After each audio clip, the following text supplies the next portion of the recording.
Você vinha pagando as parcelas do seu financiamento de veículo normalmente, mas aí chegou o coronavírus. Em razão da pandemia, a sua atividade profissional foi bruscamente impactada e você não consegue mais fazer a receita que você vinha fazendo antes do corona. Em razão disso, tá muito difícil conseguir arcar com o pagamento das parcelas do veículo. E o pior é que o banco ou a financiadora já enviou para sua casa uma cartinha te notificando, te dando ciência do seu débito, dando prazo para que você faça o pagamento e colocando sobre os seus ombros a pressão, o fantasma de uma possível busca e apreensão. E agora? Já viu esse filme? Aqui no escritório eu vejo toda semana. E é uma situação realmente muito difícil. Difícil porque geralmente quem vem pagando carro parcelado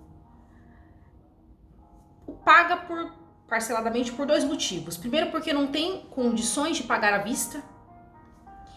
E segundo, porque coloca ali no carro o projeto de uma vida, né? É um sonho comprar um carro, ter o seu automóvel, seja para praticar alguma atividade profissional ou seja para usufruir do conforto juntamente com a família, enfim, por algum motivo legítimo.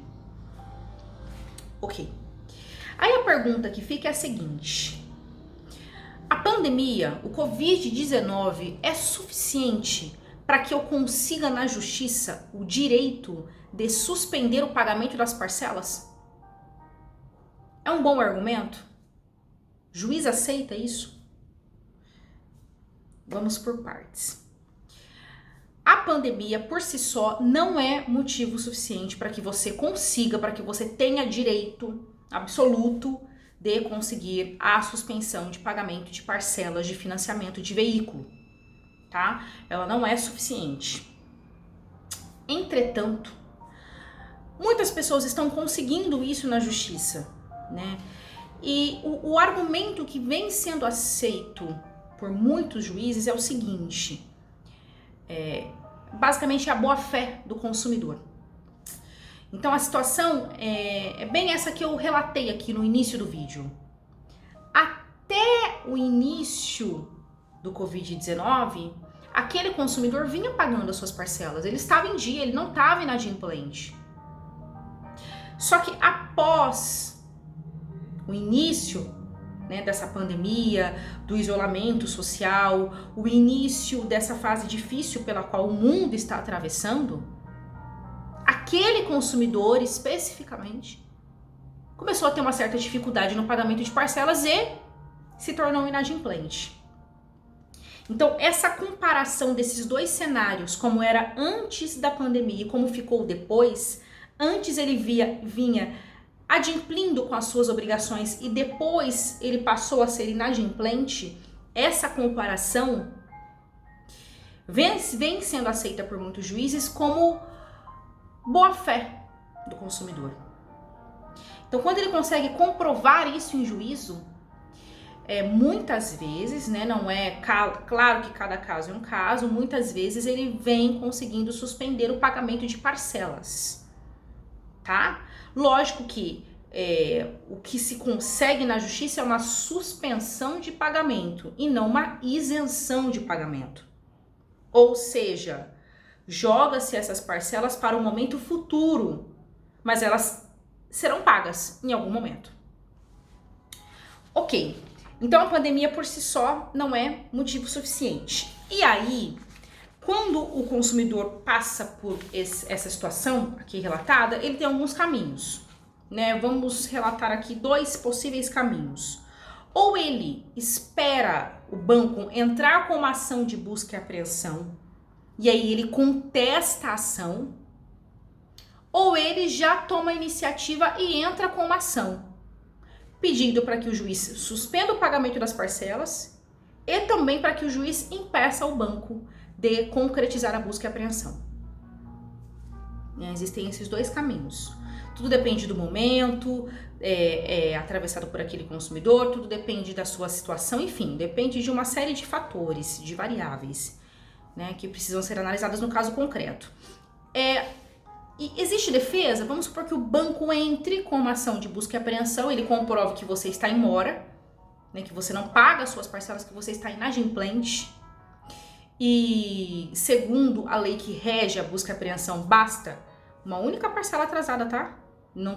Não caia nessa lenda de que 90 dias ou 3 meses depois do primeiro inadimplemento, aí sim o banco pode entrar com uma ação de busca e apreensão. Não.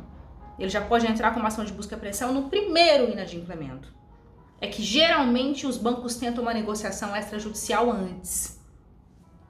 Tá. Existe defesa, tá? Existem teses defensivas boas, eficientes. Por isso é que você não pode desistir e simplesmente, perdi, vou entregar o carro, paguei o carro à toa, paguei 80% do carro, quando faltavam só 20%, o banco veio, pegou o carro, fiquei sem o bem, fiquei devendo para o banco e perdi dinheiro. Eu não sou favorável à tese de desistir jamais. Então, existem sim defesas, né? Dá pra gente discutir, por exemplo, o valor que está sendo cobrado. Para isso tem que fazer conta. Você tem que verificar se o que o banco está cobrando é um valor legítimo, é um valor legal. Muitas vezes ele está cobrando taxas abusivas, encargos abusivos, taxa de juros muito acima da média do Banco Central, multa ilegal. Às vezes ele está cobrando um seguro que você sequer sabe que contratou. E como que a gente sabe disso? Como que você fica sabendo disso? Você fica sabendo disso analisando o contrato, fazendo cálculo em cima desse contrato. Então, o valor pode ser discutido, taxas ilegais podem ser discutidas, formalidades que precisam ser respeitadas numa ação de busca e apreensão podem ser discutidas. Tá vendo como que tem defesa? Tá vendo como que tem jogo a ser jogado?